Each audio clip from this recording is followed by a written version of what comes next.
Hind friends, स्वागत है आपका आपके अपने चैनल मैथ्स लीला पे।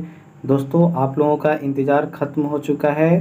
बीपीएससी ने 7th फेज शिक्षक बहाली का नोटिफिकेशन आउट कर दिया है और इसमें देखिए नोटिफिकेशन में क्या क्या डिटेल्स हैं, इसको हम बहुत जल्दी वीडियो को शुरू करते हैं और इसमें देखते हैं। और यहाँ पे एक आपसे रिक्वेस्ट है कि अगर आप चैनल पर नए हैं तो इसको सब्सक्राइब कर लीजिएगा और शेयर भी कर दीजिएगा। तो आइए यहाँ शुरू करते हैं।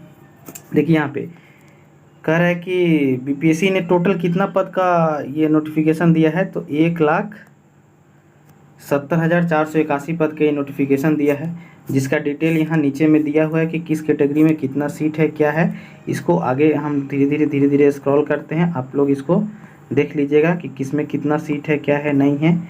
मेन हम लोग आते हैं मेन मुद्दा पे कि इसके लिए फॉर्म कौन डाल सकते हैं, शैक्षणिक योग्यता क्या होगी, क्या क्या मेन जरूरी मुख्य जरूरी वाली बातें क्या क्या हैं। ठीक है, तो यहाँ देखिए सबसे पहले जो लोग इस फॉर्म को भरेंगे वो क्या होना चाहिए, तो वो आपका भारत का नागरिक होना चाहिए एवं बिहार राज्य का अस्थायी निवासी होना चाहिए। बिहार राज्य का अस्थायी निवासी होना चाहिए, इसका मतलब है कि अब डोमिसाइल लागू हो गया है, दूसरे स्टेट वाले इसको नहीं भर सकते हैं, केवल और केवल बिहार के लोग ही भर सकते हैं। ठीक है, दूसरी बात यहाँ पे ये है कि विद्यालय राष्ट्रीय अध्यक्ष के समय समय पर क्या होगा, इसमें योग्यता ये होते रहते। उसके बाद देखिए 1 से 5 तक के लिए क्या क्या योग्यताएँ हैं, तो कह रहा है कि 50% अंक के साथ आपको क्या है +2 होना चाहिए और उसके बाद 2 साल का डिप्लोमा होना चाहिए। ठीक है, उसी तरह से और आगे बढ़ते हैं, 45% अंक के साथ आप क्या होना चाहिए, उच्चतर माध्यमिक ये वाला लाइन या उसके समकक्ष डिग्री होनी चाहिए। और फिर क्या होना चाहिए, 2 वर्ष का डिप्लोमा होना चाहिए। फिर उसके साथ 50% अंक के साथ उच्चतर माध्यमिक और 4 वर्षीय बीएलएड होना चाहिए। फिर उसी तरह से 50% अंकों के साथ उच्चतर माध्यमिक और शिक्षा शास्त्र विशेष शिक्षा में 2 वर्षीय डिप्लोमा होना चाहिए। चाहे इसके अलावा और भी है, इसके अलावा क्या है, तो इसके अलावा है कि अगर आप स्नातक हैं, बीएससी हैं और प्रारंभिक शिक्षा में 2 वर्ष का डिप्लोमा किए हुए हैं तो भी आप इस फॉर्म को भर सकते हैं। 50% अंकों के साथ स्नातक तथा बीएड वाले भी इसको भर सकते हैं। बस कंडीशन यही है कि जो बीएड वाले हैं उनको 6 महीना का ब्रिज कोर्स करना पड़ेगा, जो कि आगे चर्चा में है। जैसे यहाँ पे देखिए, यहाँ पर इस बात का चर्चा है।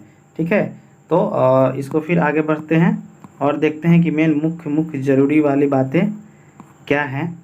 फिर ये 9 से 10 के लिए है, यहाँ पे उसमें क्या क्या चाहिए, गणित के लिए, विज्ञान के लिए, सबके लिए यहाँ पे क्या बोलते हैं दिया हुआ है, पढ़ते जाइएगा आप लोग। और यहाँ पे मेन रूप से ये 11 से 12 के लिए क्या है, कंप्यूटर एवं विज्ञान शिक्षक के लिए है, उनके लिए भी डिग्री दिया हुआ है। आप लोग इसको पढ़ सकते हैं कि किसके लिए क्या क्या डिग्री है। ठीक है, मेन रूप से वो हो गया प्राइमरी के लिए। अब हम आते हैं आगे यहाँ पे, हाँ मेन रूप से ये है कि प्राथमिक के लिए वंश, हाँ तब मेन जरूरी वाली बातें यहाँ पे है कि अगर प्राथमिक में आपको जाना है तो सीटेट का पेपर 1 या बीटेट का पेपर 1 क्लियर होना चाहिए। माध्यमिक में यानी 9 to 10th में जाना है तो आपके पास स्टेट पेपर 1 क्लियर होना चाहिए और हाई स्कूल में +2 में जाना है तो स्टेट का पेपर 2 होना चाहिए। सीटेट फेल वाले भरेंगे कि नहीं भरेंगे इसकी अभी कोई चर्चा नहीं है, जो 1 to 5 में फेल हैं और जिनका पेपर 2 क्लियर है। आगे बढ़ते हैं, हो गया ये सब तो पात्रता की ही बात है कि सीटेट में क्या होगा नहीं होगा। अच्छा हाँ, इसमें अपीयरिंग वाले भी डाल सकते हैं। वैसे कैंडिडेट जिन्होंने क्या किया है, सीटेट पेपर 1 में उत्तीर्ण हो गया है लेकिन उनका जो डिग्री कंप्लीट नहीं हुआ है, उनका डिग्री जो है ये 31/8/2023 तक क्या हो जाना चाहिए, पूर्ण हो जाना चाहिए। और आगे बढ़ते हैं,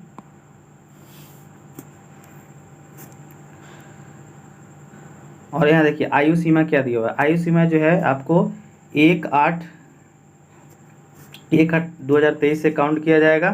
फिर इसमें 10 वर्ष का छूट दिया गया है उनके लिए जो इसके पहले टीईटी किए हुए हों।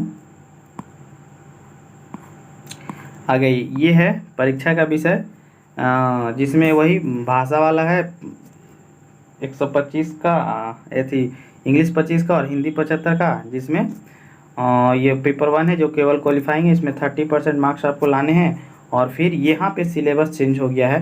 पहले 150 क्वेश्चन पूछा जाता था, अब 120 क्वेश्चन पूछा जाएगा, समय 2 घंटा दिया जाएगा।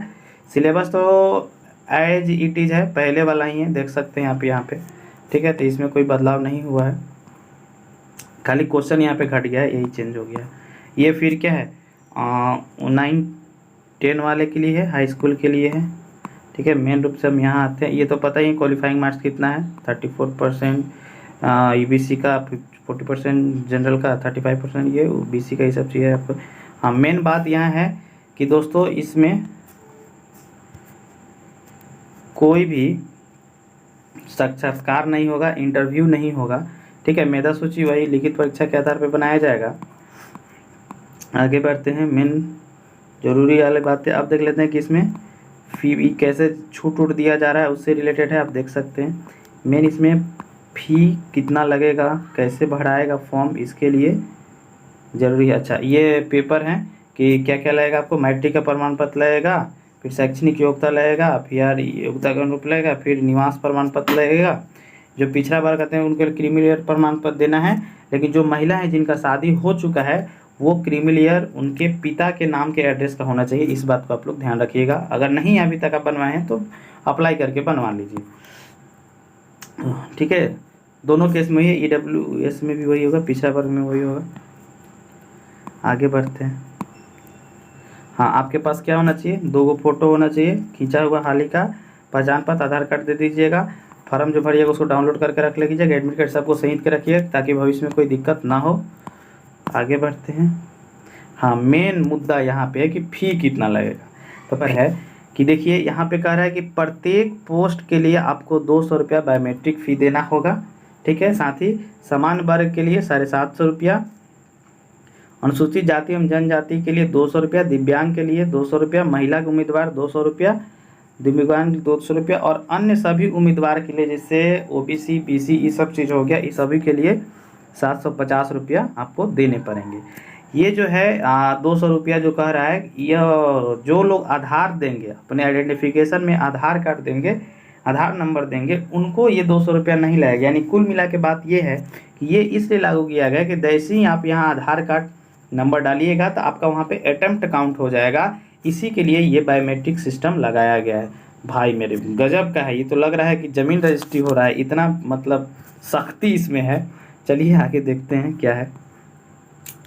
यहाँ से आवेदन शुरू करने की तिथि है 15/6/2023 से, और भराएगा 12/7/2023 तक। और देखिए आपका जुलाई तक ही भराएगा, अगस्त में एग्ज़ाम हो जाएगा। तो बस भाई मेरे 1 महीना का समय मिलेगा फॉर्म भरने के बाद, इस तरह से। और आगे बढ़ते हैं, आगे देखते हैं क्या है। ये सब है, वो कैसे भरना है, नहीं भरना है, शैक्षणिक योग्यता है, उसके बारे में सब दिया हुआ है। बस हो गया, तो इतना ही था ये नियमावली। मुख्य रूप से आप लोग इसको हम टेलीग्राम में डाल देंगे, डाउनलोड करके पढ़ लीजिएगा और बस अपने पढ़ाई पे लग जाइए। जय हिंद।